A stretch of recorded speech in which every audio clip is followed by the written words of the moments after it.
2009년도에 판결 난 거네요. 이 사례가 그러니까 원칙부터 말씀드리면 근로관계 제가 강조했다시피 근로 제공하고 임금 지급하는 쌍무계약입니다. 한쪽이 없으면 계약이 성립이 안 돼요. 그래서 기본적으로 그 근로를 관계인이 아니냐, 사용력 관계인이 아니냐. 근데 사용력 관계보다 실은 근로관계를 먼저 따지는 게 맞습니다. 근로관계는 아니다. 그렇게 해서 이 사례 같은 경우에는 그 자산 양도를 받아서 어떤 선박회사인데 한 달 반 동안 그 임금 협상을 했는데 그게 결렬돼서 그만두라고 했는데 그게 해고냐 아니냐라는 사례입니다. 근데 근로관계가 가장 중요한 부분 중에 하나가 임금 계약인데 임금 계약이 없는 상태에서 있었기 때문에 근로관계가 아니고 근로관계가 아니므로 해고는 성립하지 않는다라는 사례예요. 제가 지금 이 똑같은 거를 실무에서 한번 그 접했던 적이 있는데 모 회사에서 경비원이 한 사람은 주간을 쓰고 나머지 두 사람은 야간 근무를 두 명이 돌아오는데 한 명이 그만두게 됐어요. 그러다 보니까 그 자리를 지켜야 되니까 이 조장, 팀장은 뭐 보고를 했는지 잘 모르겠습니다. 그 사람 배웠으니까 이걸 채워달라고. 근데 그렇게 안 하고 본인이 근무를 대신 섰어요. 그래서 근무 일지가 계속 있었죠. 그래서 제가 그걸 가지고 그 근로자 대리인으로 노동부에 갔었고요. 가갖고 감독관은 두 번, 세 번 바뀌었어요. 전 주장을 계속 했었죠. 근데 결론은 아시겠죠? 제가 졌어요. 일지도 있고 근로하고 사실이고 그랬는데 회사 논리는 딱 하나입니다. 근로시킨 적 없다. 내가 언제 시켰냐? 물론 그 회사의 특성은 있습니다. 그 몇몇 명 있는 경비원들을 관리하는 회사이기 때문에 그 한 지역에서 그렇게 일어나는 거를 관리 못해서 관리 못하는 건 니네 잘못이다. 근로제한가 맞다라고 했는데 근로를 하지 말라라고 또 명령을 한 적이 있었나 봐요. 중간에. 사람 뽑아달라 이런 적이 있었던 것 같고요. 근데 근로를 하지 말아라 차라리. 근데 그 사람이 근로를 계속 했던 이유는 거기가 이제 어디 경비를 해야 되니까 원청이 또 있을 거잖아요. 사용자가. 그 사용자는 계속 지켜보니까 그거 왜 안 하냐 이렇게 하니까 본인이 참 섭대요. 근데 그 사람이 시킨 건 우리 회사가 시킨 거 아니지 않느냐. 그 논리에 제가 졌어요.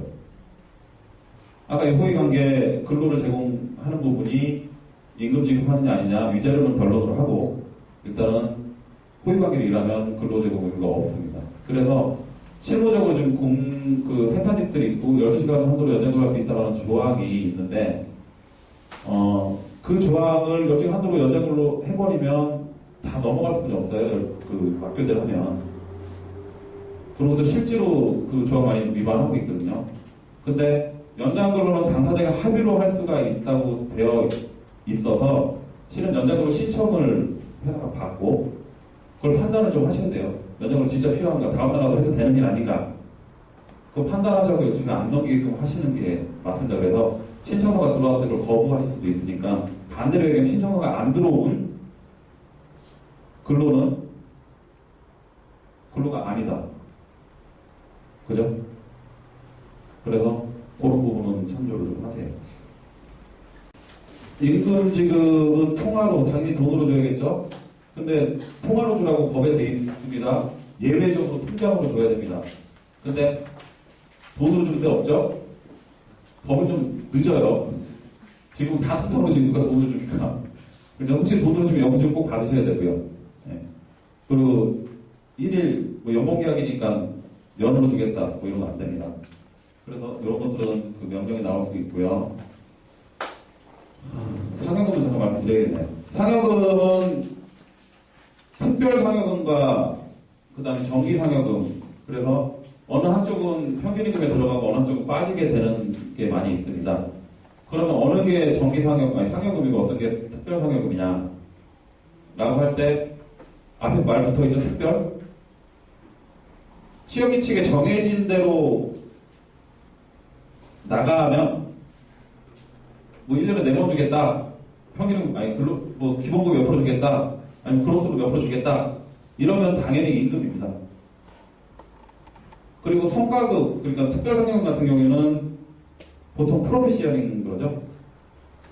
근로랑 상관없이 회사가 뭐 일을 했는데 월급 다 내보내고도 보니까 배당할 것도 남고 다 남았는데 또 남은 거야 돈이. 또 실은 기업 입장에서는 비용 처리, 그 절세 때문에 상여금을 내보내는 경우가 있습니다. 그거는 근로 제공하고 상관이 없어요. 근로 제공에 상관이 없다는 얘기가 뭐냐면 내가 어떤 근로를 제공했을 때 나는 어떤 임금을 받는 게 근로계약이라고 했잖아요. 특별상여금 그게 배제됩니다. 즉 예를 들어서 팀이 1, 2, 3팀이 있는데 잘하는 한 팀에 상여금을 주겠다. 다 근로 제공했어요. 1, 2, 3팀 다.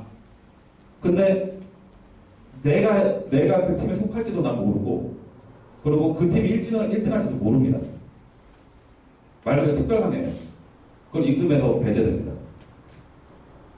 그래서 상여금은 그 규정에 따라서 많은 논란이 있고요. 나중에 이제 관심 있으시면은 대법원 판례를 한번 보시면 취업규칙이나 단체협약에 이런 규정이 있더라도 개인 성과금은 임금이 아니다라는 판례가 하나 나온 게 있을 거예요. 그래서 개인 성과급이 이 상여금처럼 뭐 같이 해석되는 부분이 있는데 개인 성과급을 제가 말씀드린 대로 내가 실제 우리 회사 저희 법인에서 노동부도 저희가 이기고 대법원까지 이겼던 사례가 하나 뭐냐면 자동차 딜러 내가 판매하는 수당을 주게끔 되어 있어요.